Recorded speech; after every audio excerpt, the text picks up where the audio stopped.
présenté, je suis Julie Bellambert, je suis médecin psychiatre au CRA des Pays de la Loire. Je gère les projets adultes depuis 6 ans au CRA et je suis désormais coordinatrice régionale. Et donc ça fait 2 ans que je travaille avec l'ARS et mes partenaires de terrain pour la déclinaison de l'ETP-PSA. Et donc moi je vais vous parler de l'adulte.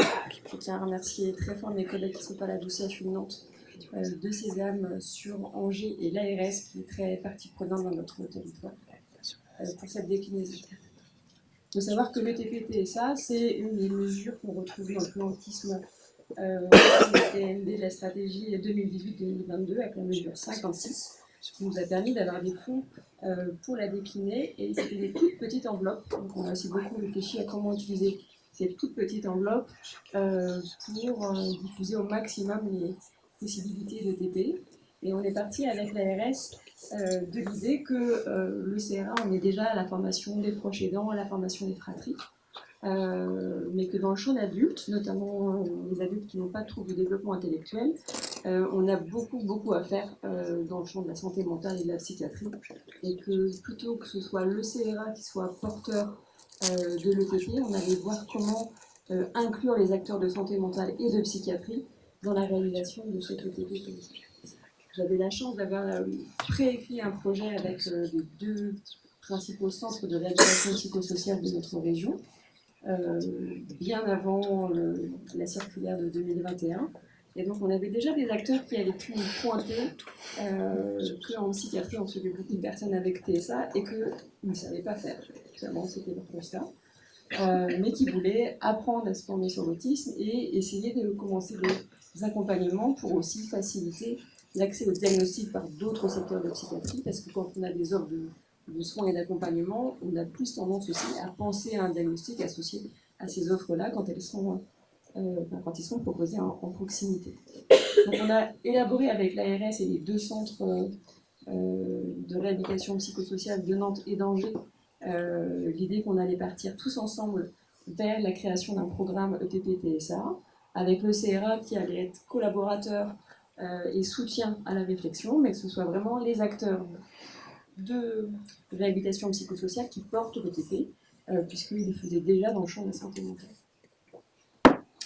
Donc finalement, on est parti des compétences de chacun, à la fois le CRA sur toutes ses connaissances et expertise dans le champ du spectre de l'autisme et des TND, mais aussi tout ce qu'on peut avoir comme ressources, puisqu'on est centre de formation, et puis une équipe pluridisciplinaire qui peut être mobilisée, mobilisable, et d'ailleurs on n'a pas hésité à mobiliser les différents professionnels selon les différents besoins. Et on est aussi habitué aux situations plus ou moins complexes, même plutôt complexes d'une façon générale, mais en psychiatrie, on se retrouve avec des situations parfois de TSA simples, mais intriquées à l'absence plus sévère, puisqu'on a beaucoup de retard de diagnostic dans notre région. A l'inverse, les 2 centres de réhabilitation psychosociale que je vais citer, Crézarc et Orion, je vous ai mis des sigles en dessous, font de l'ETP depuis plusieurs années. On disait qu'ils formaient des coordinateurs formés à l'ETP. C'est quand même 2 fois 40 heures de formation, donc ça nous a évité d'avoir à faire cette formation particulière. Et ils sont déjà en lien avec le secteur de psychiatrie, ils sont en lien avec l'insertion professionnelle, avec les dispositifs d'insertion professionnelle, avec la MDDH. Donc ils ont déjà des liens dans le champ de la santé mentale d'une façon générale, et surtout ils connaissent très bien le TP. Donc l'avantage de les avoir impliqués, c'est que c'était vraiment pour nous l'opportunité d'élargir les connaissances des professionnels de santé mentale à l'autisme sans trouble du développement intellectuel, puisque je pense vraiment qu'une formation en psychiatrie a pris un peu de retard sur ce champ-là et que ça nous permet de rattraper des wagons. C'est aussi l'idée qu'on a envie que le repérage et le diagnostic puissent se faire davantage par nos collègues qui rencontrent par l'intermédiaire des troubles psychiatriques associés, notamment l'anxiété et la dépression, les troubles du neurodéveloppement et notamment le TSA, et surtout de créer d'autres offres d'accompagnement, puisque même les personnes qui font l'ETP se rendent compte que ce n'est pas suffisant, et donc ils ont aussi envie d'en faire plus. Donc c'était l'occasion vraiment de potentialiser un accès plus facile à des accompagnements pour les personnes. Ce qu'on a décidé de faire tous ensemble, alors quand je dis tous, c'est l'ECA et les 2 centres de réhabilitation psychosociale, c'est d'avoir un programme régional commun qu'on pourrait ensuite dupliquer, si possible, dans le reste des centres de réhabilitation. Alors, on ne savait pas si c'était faisable et possible, donc on a d'abord commencé par cette construction de programme, avec des temps de rencontre mensuels pour les 2 équipes, qui finalement travaillaient légèrement ensemble, mais pas si fréquemment que ça. Donc ils ont aussi appris à se connaître sur la région. On est intervenu tous les 2 mois avec notre collègue médecin du CRA pour justement répondre aux questions, faire du lien avec d'autres CRA qui pratiquent déjà l'OTP. On a notamment contacté le CRA de Bretagne avec Charlotte Villalon. On a aussi contacté Lyon, on a aussi contacté d'autres régions, mais je connais plus Charlotte puisqu'on est sur le même groupe adulte. On a proposé de faire participer du coup des personnes ayant reçu un diagnostic, donc il y a une participation très régulière d'une père aidante qui avait été diagnostiquée sur Angers, donc elle était plutôt en localisation sur Angers, mais on faisait pas mal de choses en visio pour avoir un accès de sa présence à chaque session de préparation.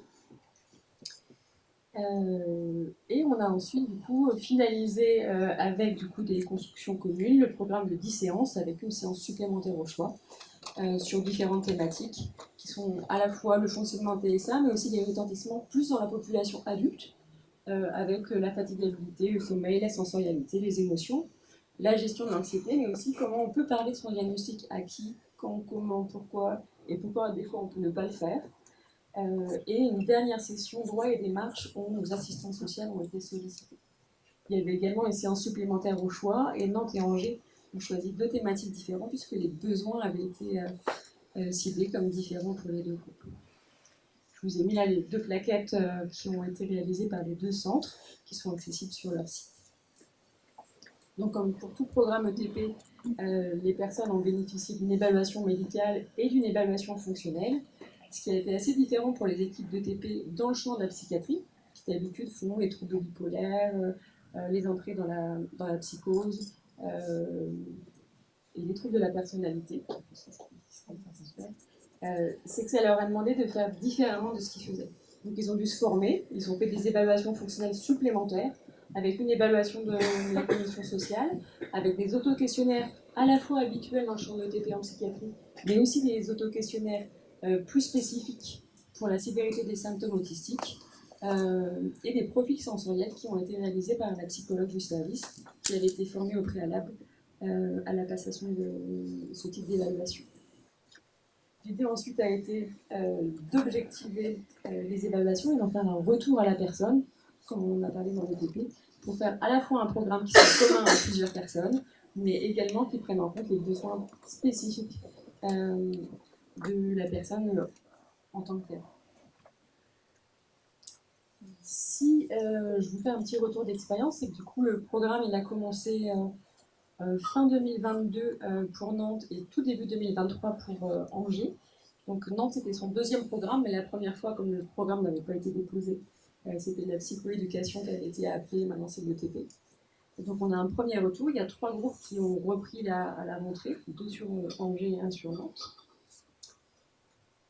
On n'a pas des grands échantillons, mais c'est intéressant quand même de voir qu'ils ont essayé de voir qualitativement comment leur programme avait marché, parce que ils sont peu habitués à cette population-là, même s'ils le sont de plus en plus et qu'ils avaient pas mal de personnes avec troubles du spectre de l'autisme dans leur file active qui ont pu après bénéficier de ces programmes. Donc finalement, on a des groupes qui sont assez similaires, avec autant de femmes et d'hommes des 2 côtés, que ce soit à Nantes et à Angers. Seule la catégorie d'âge va changer, c'est-à-dire que les femmes sont plus âgées à Nantes et les hommes plus âgés à Angers. Et puis, à Angers, comme c'était leur premier groupe, ils ont décidé d'avoir une sélection seulement de 6 personnes. À Nantes, ils en avaient choisi.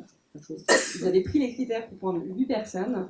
Par contre, avec les troubles psychiatriques associés, notamment les dépressions sévères et l'anxiété, il y en a 2 qui n'ont pas pu finir le programme à Nantes. Et il y en a un qui a quitté le programme parce qu'il avait un contrat en CDI. Donc je pense que c'était une bonne chose.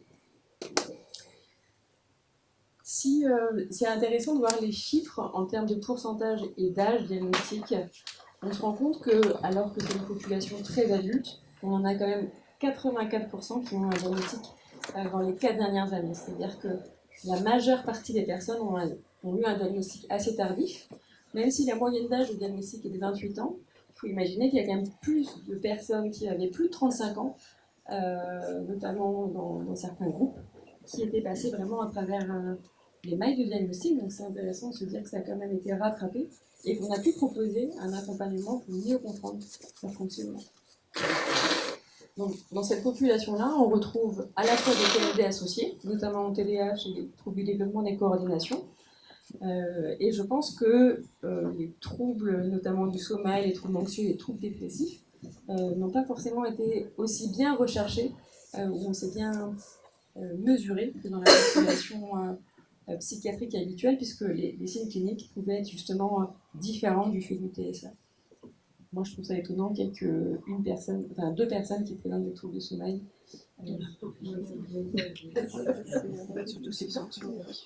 Si on regarde du coup les résultats avant et après le TP, on a utilisé des échelles habituelles a priori dans les ETP adultes en psychiatrie, avec à la fois l'évaluation du bien-être psychologique, de l'estime de soi, avec la SQOL 18. Quand on regarde les écarts de résultats, on voit que les personnes qui avaient une dépression ont moins évolué sur leur score avant-après. Mais d'une façon générale, on a plus de 12% d'amélioration du bien-être des personnes, notamment le bien-être psychologique, où là vraiment on trouve l'élévation du score le plus élevé, en moyenne, 38% c'est la moyenne, de l'estime de soi, mais aussi de la résilience par rapport aux particularités de la personne. On voit également que tout ce qui est autostigmatisation a évolué, moins que tout ce qui est estime de soi et autres, mais c'est quelque chose qui a été quantifié comme étant positif, notamment par les participants.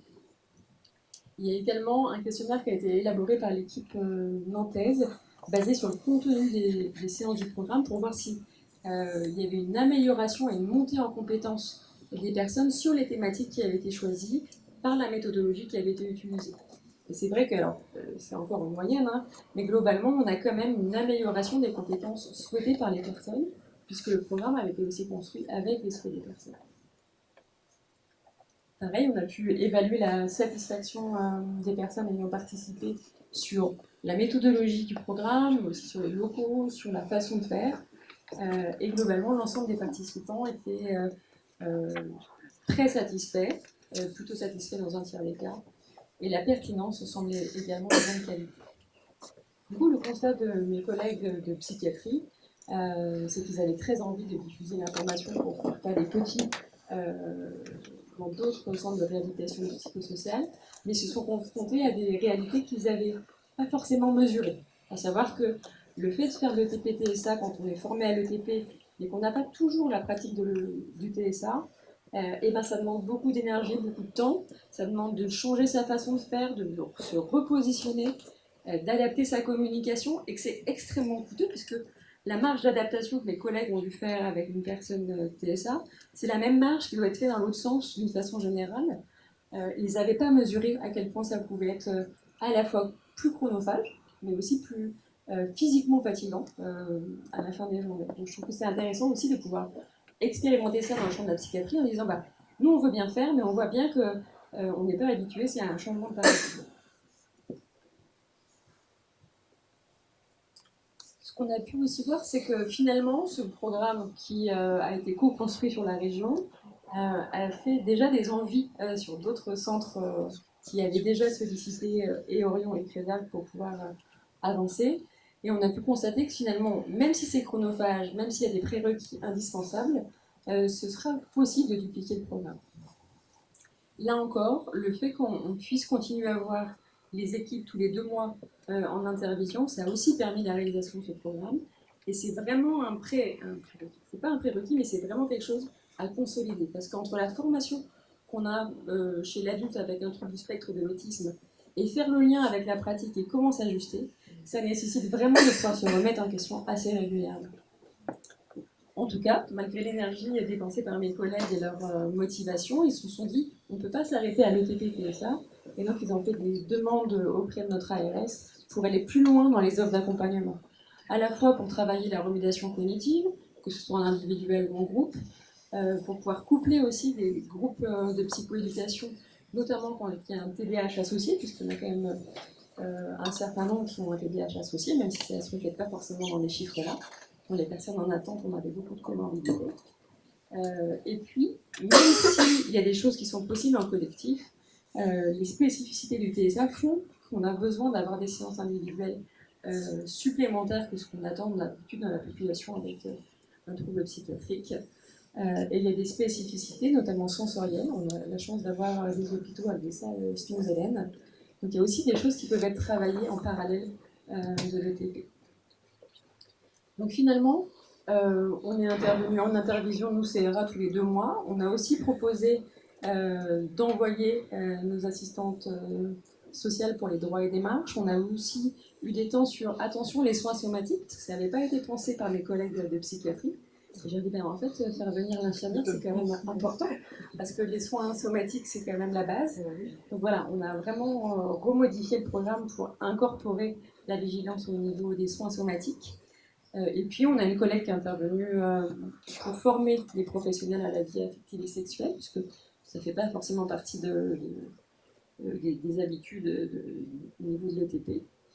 On a aussi travaillé sur comment ils font le lien, parce qu'ils ont une partie insertion pro, comment ils font le lien avec l'insertion professionnelle et sociale. En tout cas, tout ça, ça a donné très envie à nos collègues de la région. Et on va faire une journée de formation à travers le cycle de connaissances et outils des CREAPS, donc les centres de support en soins de réhabilitation psychosociale des Pays de la Loire, à la fin de l'année, où on va pouvoir, au niveau du CRA, introduire la réalité du TSA chez l'adulte sans trouble du développement intellectuel. Mais on va aussi avoir des calculs de personnes qui ont bénéficié d'un parcours d'ETP, des témoignages de professionnels qui n'étaient pas habitués au TSA et qui ont du coup modifié leur pratique. Donc vraiment dans une création de partage à la fois d'outils mais aussi de méthodologie, de vigilance à avoir, mais aussi tous les bénéfices que l'équipe a pu mettre en avant. Et je pense avoir à peu près réfléchi.